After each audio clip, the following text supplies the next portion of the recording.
keutamaan puasa dan manfaat-manfaatnya. Dan ini sangat wajar teman-teman sekalian, adalah motivasinya atau motivatornya. Saya sudah sering bahasakan, setiap kali antum mau melakukan satu perbuatan ibadah, cari tahu keutamaannya. Karena keutamaannya ini nanti akan mendorong kita untuk mau selalu semangat mengerjakan. Mau rajin sedekah, baca keutamaan sedekah. Mau rajin sholat malam, baca keutamaan sholat malam. Mau rajin bakti sama orang tua, baca keutamaannya. Semuanya. Bahkan keutamaan ini dianjurkan oleh para ulama diulang-ulangi.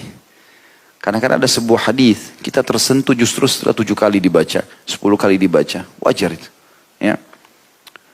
Nah, keutamaan puasa, di poin A, keutamaan puasa disebutkan dan ditegaskan dalam hadis-hadis berikut ini. Yang pertama, yang kita bisa dapatkan adalah hadis riwayat Ahmad nomor 15.844 yang berbunyi, kata Nabi SAW, as-siyamu junnatun minan nari ka junnati ahadikum minal qital. Puasa itu adalah perisai dari neraka, sebagaimana perisai salah seorang di antara kalian untuk perang. Ya, untuk perang. Artinya perisai itu sangat berguna sekali di zaman dulu. Lemparan panah, lemparan tombak, sabetan pedang, semua bisa ditangkis dengan perisai. Ya. Maka berarti kita bisa menangkis ya, serangan neraka ini atau masuknya seseorang dalam neraka dengan puasa. Dari ini bahasa kiasan yang sangat luar biasa, tinggi sekali maknanya. Artinya betul-betul kita akan tertameng dari api neraka hanya dengan puasa itu. Sebagaimana juga nanti kita lihat bahwasanya satu hari puasa di jalan Allah, sunnah atau wajib, itu akan menyebabkan kita dijauhkan dari api neraka sejarak 70 tahun. Itulah hadis setelahnya. Hadis yang diriwayatkan Imam Bukhari nomor 2840 dan Imam Muslim 1153. Kata baginda Nabi SAW, man sama yawman fi sabilillahi azza wa jal zahzahallahu wajahu anin nari bidhalikal yawmi sab'ina kharifa. Barang siapa yang berpuasa satu hari di jalan Allah yang maha suci dan maha pemurah, maka Allah akan menjauhkan wajahnya dari neraka disebabkan puasa hari itu sejauh perjalanan 70 tahun. Ya, dan ini keutamaan yang luar biasa kata ulama, baik itu puasa sunnah ataupun puasa wajib. Ini teman-teman tadi yang puasa hari Senin, ada masalah apa? Nah, putuskah tangannya? Butakah matanya? Habiskah tenaganya? Enggak.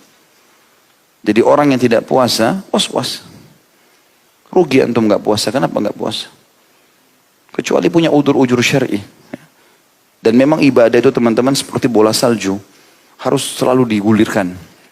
Nanti dia makin besar, makin besar, makin besar. Kalau masih ingat dulu contoh rasional yang saya katakan, kita ini sama syaitan seperti orang yang lomba lari. Kalau antum tetap di garis start, syaitan di sebelah kita, dia bisa membuat kita ini tidak semangat. Seperti kalau musuh sebelah kita, kamu lemah, kamu nggak kuat, kamu pasti kalah. Kita terganggu dengan itu. Dan dia leluasa melakukan, bahkan dia bisa menusuk, bisa menendang, bisa menarik kita. Karena kita nggak lari-lari nih.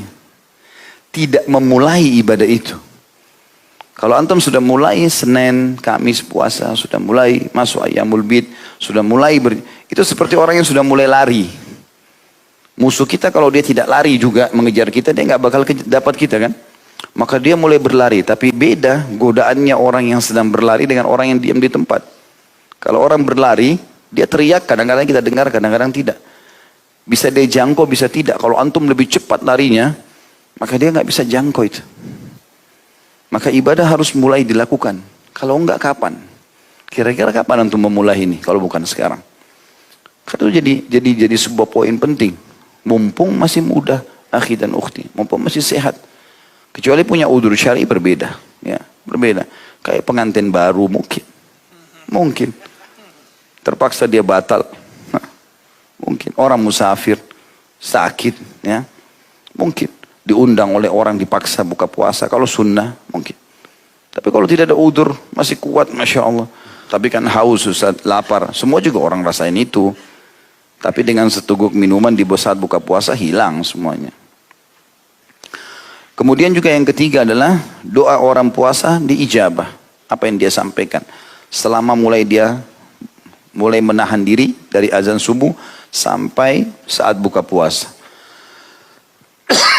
Di dalam hadis yang sahih riwayat Al-Hakim dan juga ini lafadznya Ibnu Majah riwayatkan di nomor 1753. Kata baginda Nabi SAW, inna lis-saimi 'inda fitrihi da'watun la turad. Sesungguhnya orang yang berpuasa itu mempunyai doa yang tidak akan ditolak saat ia berbuka.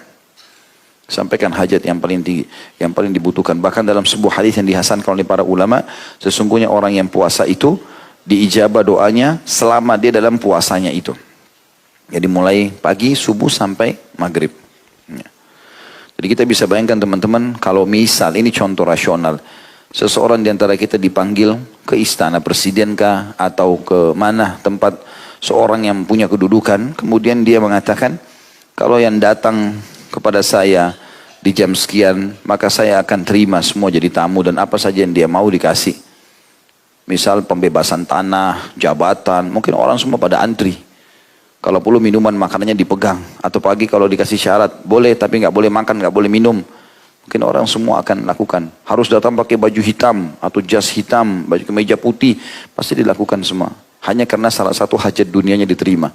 Orang puasa, akhi dan ukhti, pahalanya besar dan doanya mustajab. Langsung Allah SWT terima. Kalimat Nabi SAW tidak ditolak, artinya pasti diterima. Kemudian juga selanjutnya, mereka akan mendapatkan satu kem istana di surga, dikhususkan untuk orang puasa semuanya. Sebagaimana dalam hadis Bukhari di nomor 1896 dan Imam Muslim juga menyebutkan di nomor 1152. Inna fil jannati baban yuqalu lahu ar-rayyan yadkhulu minhu as-sa'imuna yawmal qiyamah la yadkhulu minhu ahadun ghairuhum yuqalu ayna as-sa'imun fayaqumun la yadkhulu minhu ahadun ghairuhum fa idza dakhalu ughliq falam yadkhul minhu ahad. Sesungguhnya di dalam surga itu terdapat sebuah pintu yang disebut Ar-Rayyan. Orang-orang yang berpuasa masuk ke dalam surga pada hari kiamat melalui pintu itu dan tidak ada seorang pun selain mereka yang masuk melalui pintu tersebut. Ditanyakan di manakah orang-orang yang berpuasa, maksudnya rutin berpuasa. Kemudian mereka berdiri dan masuk melaluinya tanpa seorang pun selain mereka. Jika orang-orang yang berpuasa telah masuk, pintu tersebut ditutup sehingga tidak ada seorang pun selain mereka yang bisa masuk melaluinya. Kata ulama hadis yang dimaksud di sini adalah pintu-pintu surga sangat banyak, ada 8 pintu surga dalam hadis yang sahih dikatakan dan akan dipenuhi oleh manusia, gitu kan? Tapi ada satu pintu dikhususkan bagi orang yang rutin puasa sehingga tidak ada orang lain masuk di pintu itu. Karena pintu-pintu yang lain orang semua bisa masuk. Di sini dikhususkan. Itu makna yang pertama. Makna yang kedua adalah memang setiap muslim ya, kalau dia mengerjakan semua jenis ibadah ini, maka dia bisa memiliki istana di setiap pintu gerbang itu. Kata Nabi SAW, nanti akan ada orang yang dipanggil dari pintu sholat, pintu jihad, pintu sedekah, ya, pintu puasa dan seterusnya.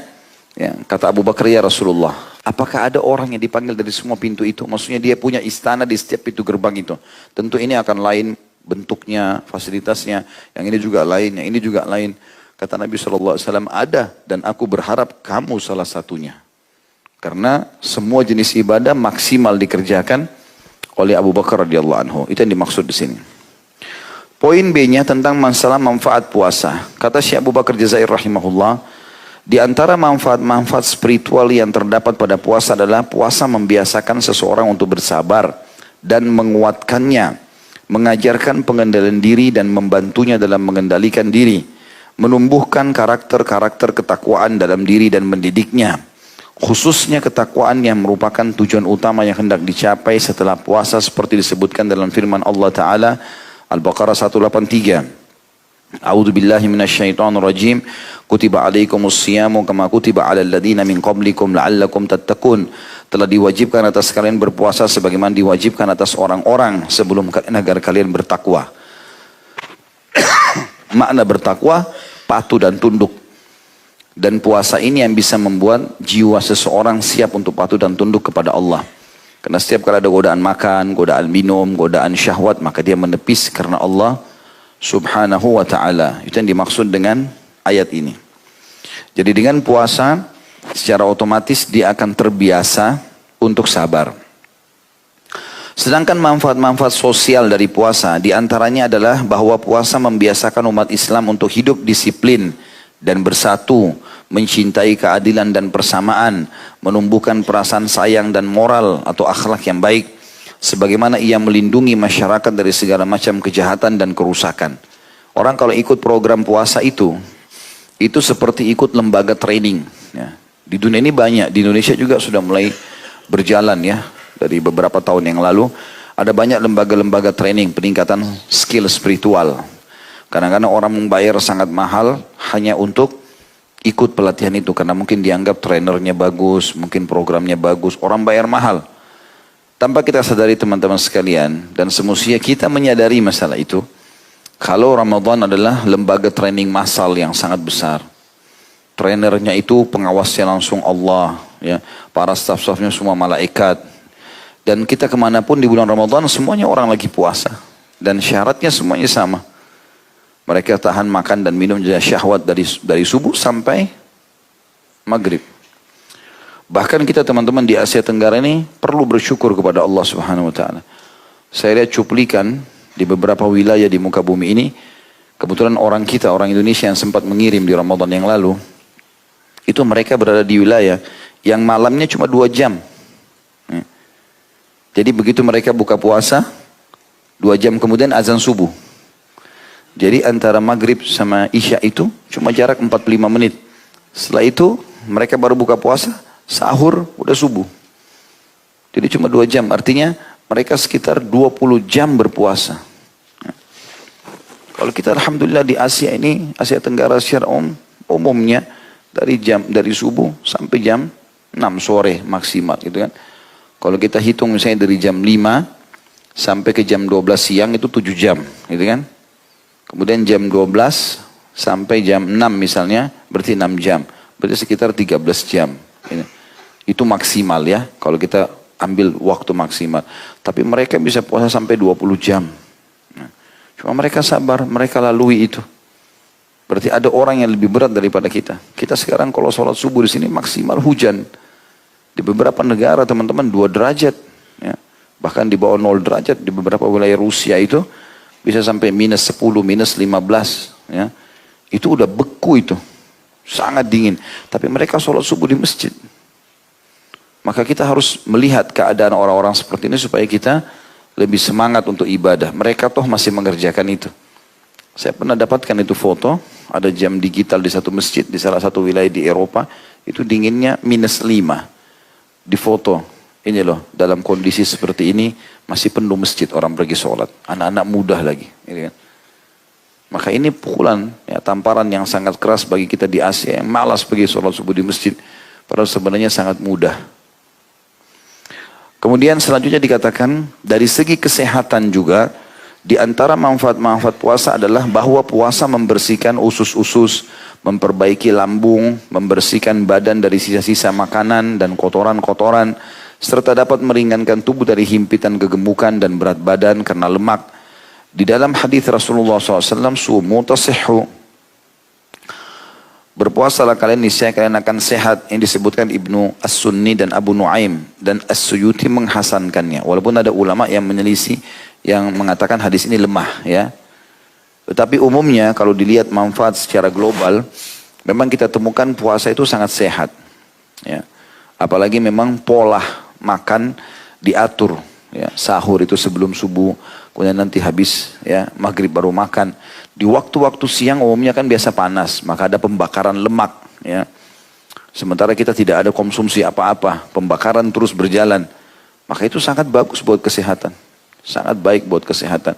Yang kadang-kadang kalau kita lagi tidak puasa, kita pagi makan sarapan pagi, siang baru 3-4 jam kita sudah makan siang lagi. Padahal pembakaran yang pagi baru berjalan, mungkin belum selesai. Kita udah isi lagi, kadang-kadang ada makan malam. Maka Ramadan sangat membantu kita untuk mengurangi makanan-makanan atau sisa makanan yang tidak dibutuhkan oleh tubuh ini. Karena tubuh kalau ada pembakaran, kemudian tidak ada suplai makanan, maka dia akan menghabiskan lemak secara otomatis. Ya. Tentu orang-orang yang kurus tidak pikir masalah ini, tapi orang gemuk bermanfaat bagi dia. Ya.